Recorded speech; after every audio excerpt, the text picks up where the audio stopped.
आज के इस वीडियो में हम लोग पढ़ेंगे क्लास 11th काइनेमैटिक्स का बहुत ही इम्पॉर्टेंट टॉपिक, क्योंकि इस टॉपिक से हम लोग जो फाइनल आंसर डिराइव करेंगे उसका यूज़ हम लोग न्यूमेरिकल बनाने के लिए करेंगे, जो आपको एग्जाम में ज़रूर देखने को मिलेगा इस तरह का ऑब्जेक्टिव क्वेश्चंस।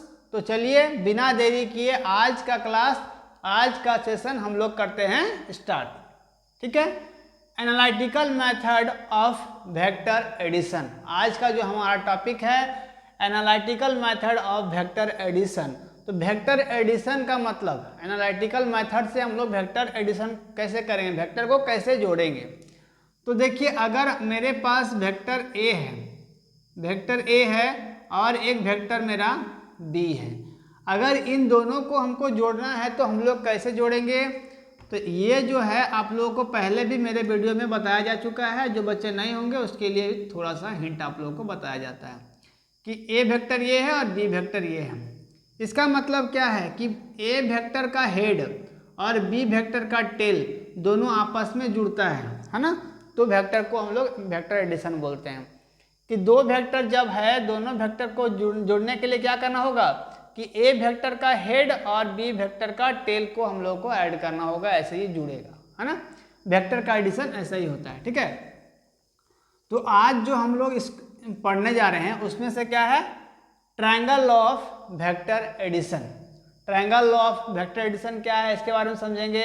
इसके बाद इसमें एक और टॉपिक है पैरेललोग्राम वेक्टर एडिशन। हाँ, दोनों को हम लोगों को करना है। तो पहला जो हम लोग पढ़ेंगे triangle law of vector addition. तो यहाँ पर इस फिगर के बारे में पहले समझते हैं कि दो वेक्टर है, ए वेक्टर और बी वेक्टर, है ना। ए और बी दोनों को जोड़ा गया है ना, पहला का ए का हेड से बी के टेल को जोड़ा गया है। तो जब दोनों वेक्टर का सम होगा, दोनों वेक्टर का सम तीसरा साइड को जोड़ेगा, दोनों वेक्टर का सम तीसरा वेक्टर के बराबर होगा, मतलब कि ये जो होगा इसका रिजल्टेंट के बराबर होगा। पहला का टेल और दूसरा का हेड दोनों आपस में जुड़ जाएगा, तो ये तीसरा साइड मतलब कि रिजल्टेंट वेक्टर बनेगा। ठीक है, ए वेक्टर बी वेक्टर, दो वेक्टर था, दोनों का हेड और टेल जुड़ गया है।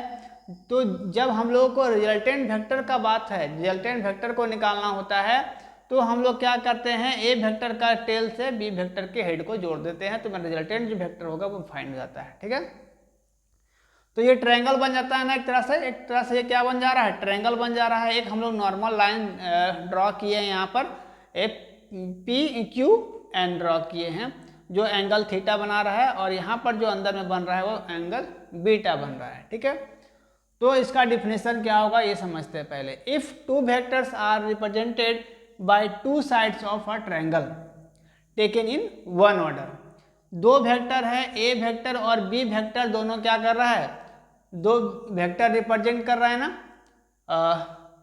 Then their sum is represented by the third side of the triangle. इसका सम दोनों वेक्टर का, ए वेक्टर और बी वेक्टर का सम दोनों क्या रिप्रेजेंट कर रहा है, third side of a triangle, तीसरे साइड के ट्रायंगल को रिप्रेजेंट कर रहा है, taken in the opposite direction. इसके अपोजिट डायरेक्शन में ये थर्ड साइड जो है रिप्रेजेंट कर रहा है ना। तो हम लोग इस फिगर के बारे में जो यहाँ पर समझे हैं उसी को हम लोग को लिखना है। आप लोग चाहोगे तो बड़ा भी करके इसको लिख सकते हो, उतना बड़ा करने का जरूरत नहीं है, क्योंकि क्लास 11th में आपका ऑब्जेक्टिव बेस्ड एग्जाम होता है ना, ऑब्जेक्टिव बेस्ड एग्जाम होता है। तो सिर्फ हम लोग इसका क्या करेंगे, फाइनल डेरिवेशन करेंगे, जो आपको जरूर से करना है, ताकि हम लोग उसका न्यूमेरिकल सॉल्व करेंगे तब आप लोग को दिक्कत नहीं होगा, है ना। Let two vectors A and B, A vector और बी वेक्टर को हम लोग ऐसा मान लिए, लेट कर लिए हैं, दो वेक्टर है, inclined at an angle theta, जो क्या बना रहा है, एंगल थीटा बना रहा है, be acting on a particle at the same time, दोनों क्या कर रहा है, सेम टाइम पर एक्ट कर रहा है पार्टिकल पर।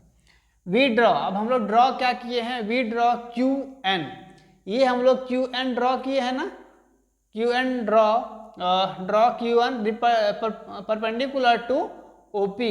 इस ओपी पर एक हम लोग क्या किए हैं, एन क्यू जो है रिप्रेजेंट किए हैं ना परपेंडिकुलर। तो यहाँ से OP इक्वल टू ए है, देखिए OP इक्वल टू ए और PQ इक्वल टू बी है, P Q equal to B और O Q equal to R, मतलब ये जो होगा वो आर होगा, है ना। फिगर में भी आप लोग देख सकते हो, उसे समझ में आ जाएगा, है ना। अब एंगल एन पी क्यू, अब यहाँ से ध्यान देना है, एंगल यहाँ से एन पी क्यू मतलब ये वाला ट्रायंगल में, ये वाला ट्रायंगल में अगर हम यहाँ से कॉस थीटा का वैल्यू निकालें तो कॉस थीटा का वैल्यू क्या हो जाएगा, बेस बाय हाइपोटेनस। तो यहाँ से बेस क्या हो जाएगा इसका, P N by P Q. तो यहाँ से angle triangle Q N P मतलब वो वाला ट्रायंगल में ना, तो यहाँ पर कॉस थीटा का जो वैल्यू होगा P N by P Q हो जाएगा। तो P N by P Q ये वाला है ना, ये पी क्यू और ये पी एन। तो यहाँ से अगर हम पी एन का वैल्यू निकालें तो क्या हो जाएगा, देखिए यहाँ से अगर हम पी एन का वैल्यू निकालते हैं तो ये जो पी क्यू है डिवाइड में है, डिवाइड से इनटू में चला जाएगा, तो P N equal to P Q cos theta हो जाएगा, है ना। तो पी क्यू का वैल्यू जो है हम लोग यहाँ पर क्या रिप्रेजेंट किया है इसको, बी कॉस थीटा, ये क्वेश्चन नंबर 1 हो गया, है ना। चलिए इसके बाद का डेरिवेशन करते हैं हम लोग अगले सेशन। अब हम लोग करते हैं इसके आगे, तो इसके आगे क्या होगा, एंड अगर हम इसमें से साइन थीटा का वैल्यू निकालें तो क्या निकलेगा, साइन थीटा का क्या हो जाएगा, पी बाय एच, तो पी क्या है इसमें इसका Q N by P Q इसका क्या हो जाएगा ये, और यहाँ से Q N by P Q equal to sine theta. तो यहाँ से अगर हम लोग क्यू एन निकालते हैं तो Q N equal to P Q sine theta, क्योंकि ये डिवाइड में था ना, डिवाइड से मेरा मल्टीप्लाई में चल जाएगा। तो पी क्यू का वैल्यू यहाँ से अब हम लोग पी क्यू का जो वैल्यू है वो क्या है, पी क्यू का वैल्यू मेरा बी है ना, तो बी साइन थीटा, ये क्वेश्चन नंबर 2 हो गया। इक्वेशन नंबर 1 समझ में आया होगा।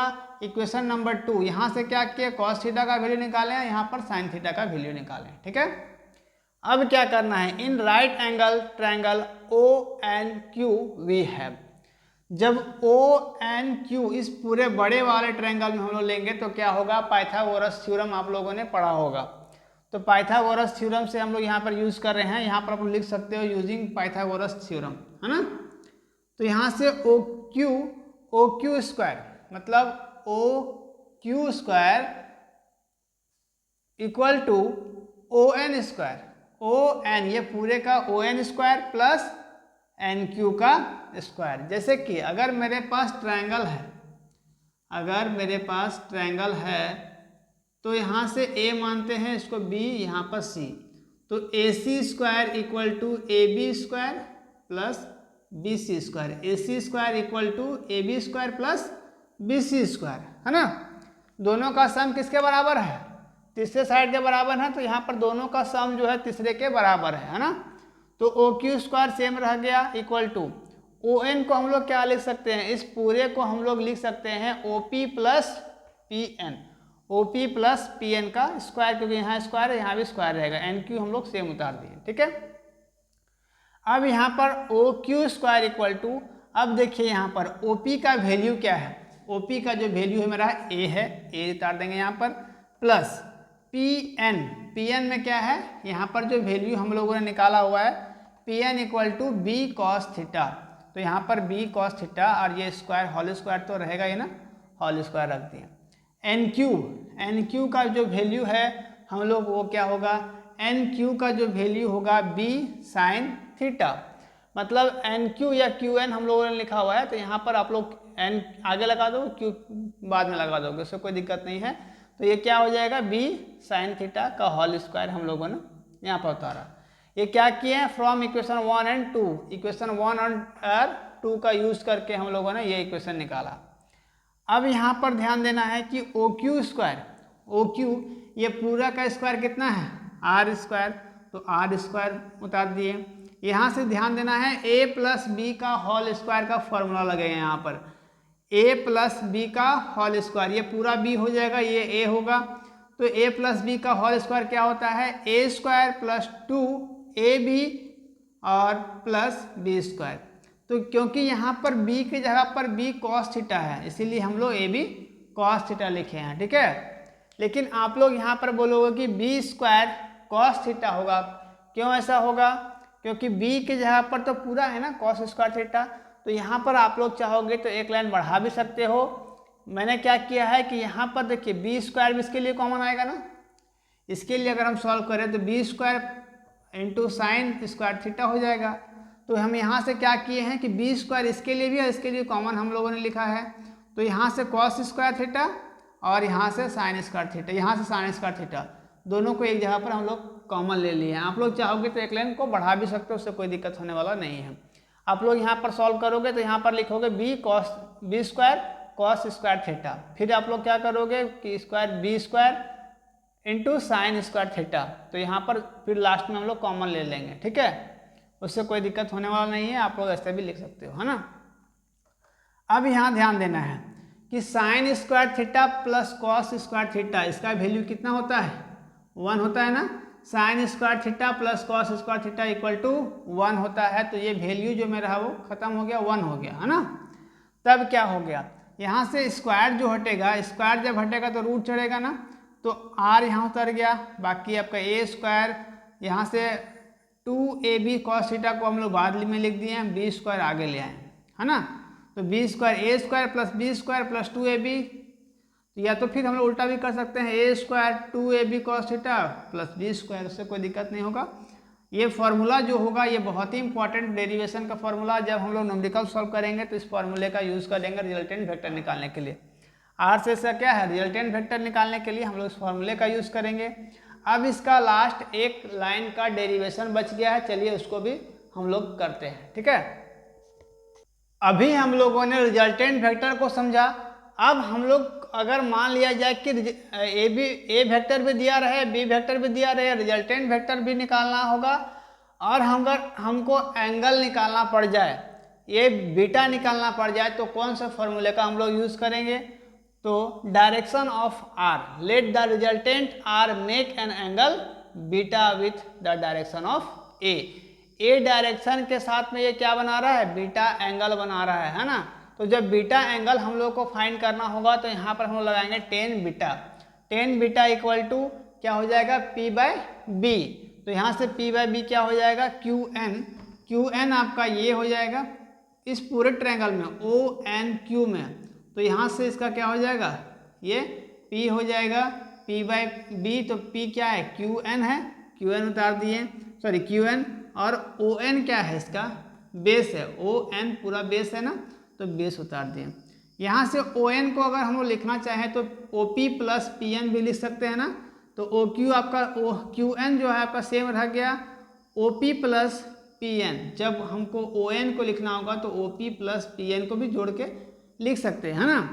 तो यहाँ से क्यू एन का वैल्यू जो अभी हम लोगों ने फाइंड किया, Q N equal to B sine theta, है ना, बी साइन थीटा। तो ये वैल्यू को हम लोग यहाँ पर बी साइन थीटा को हम लोग यहाँ पर लिख दिए हैं, ये बीटा नहीं है ना, बी है।